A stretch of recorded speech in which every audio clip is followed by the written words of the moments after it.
High, আমি Mampi and welcome to my channel what the হেল।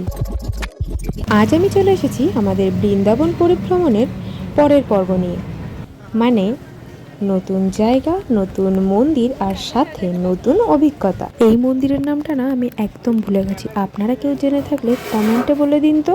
যেখান থেকে আমরা টোটো ভাড়া করে চলে গিয়েছিলাম নারদকুণ্ডে। তো যাই হোক, এই মন্দিরে প্রবেশ করার পর আপনারা একটা বিশাল বড় কুণ্ড দেখতে পাবেন, সেটি হলো নারদকুণ্ড। মানে এই কুণ্ডের তীরে বসেই নারদ মুনি ধ্যান করেছিলেন। এছাড়াও এই মন্দিরের এক কক্ষে রাধাকৃষ্ণের বিগ্রহ আছে, আর এক কক্ষে নারদ মুনিরও বিগ্রহ আছে। এই মন্দির চত্বরটা কিন্তু বেশ বড়।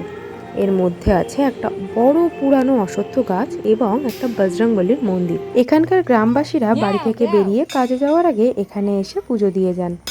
তার উপরে সেদিন আবার ছিল মঙ্গলবার, তাই ভিড়টা আরও বেশি ছিল। আচ্ছা, একটা গুরুত্বপূর্ণ ইনফরমেশন দিই, যেটা হলো এই এলাকায় ঘুরতে গেলে কিন্তু আপনাকে এখানকার লোকাল টোটো ভাড়া করেই ঘুরতে হবে। আপনি আগে থেকেই কোনো আলাদা করে গাড়ি ভাড়া করে আনলে সেটা কিন্তু এই টোটো ইউনিয়ন বা এখানে যারা আছে তারা কিন্তু অ্যালাউ করে না। আপনারা নিশ্চয়ই দেখতে পেয়েছেন।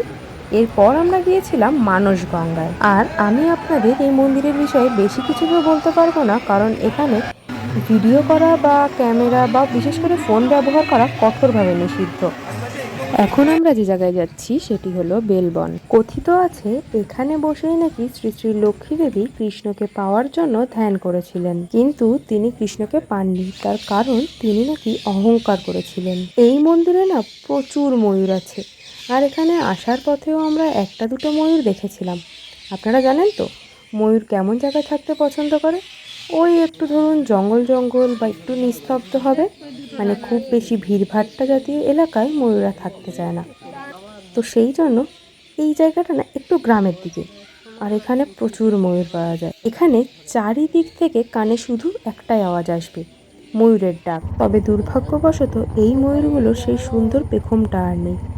সবাই ব্যবসার জন্য, মানে নিজের ওই ব্যক্তিগত স্বার্থেই এই ময়ূরগুলোকে ব্যবহার করছে। এদের পেখম তুলে নিয়ে গিয়ে বিক্রি করছে বিভিন্ন কাজে। তো তার জন্য ময়ূরগুলোর পেখম একদমই নেই, আর কোনো থাকলেও কোনোটা একটা বা দুটো এভাবেই আছে বালক। আচ্ছা, সেই দিনই আমরা চলে গিয়েছিলাম বংশীবটে। এখানে বেশ কয়েকটা বড় বড় বট গাছ আছে। তবে কারোর মনে যদি শ্রীকৃষ্ণের জন্য অপার প্রেম ও ভক্তি থাকে, তবে সে এই বট গাছে কান পাতলে বাঁশির আওয়াজ শুনতে পাবে, যে বাঁশি শ্রীকৃষ্ণ নিজে বাজিয়েছিলেন। সবশেষে আমরা গিয়েছিলাম ভান্ডির বনে, যেটা ছিল শ্রী রাধাকৃষ্ণের পৌরাণিক বিবাহস্থান। যেতে যেতে অনেক রাত হয়ে গিয়েছিল, আর এখানে ভিডিও করতে বারণ করেছিল, তাই আর ভিডিও করা হয়নি। কথিত আছে এই ভান্ডির বনে নাকি সবাই পৌঁছাতে পারে না। রাধাকৃষ্ণের বিবাহের সময় যারা এই বিশ্বের কোনো না কোনো এক উপাদান হিসেবে সেখানে উপস্থিত ছিল, শুধুমাত্র তারাই এই জন্মে ওখানে যেতে পারে।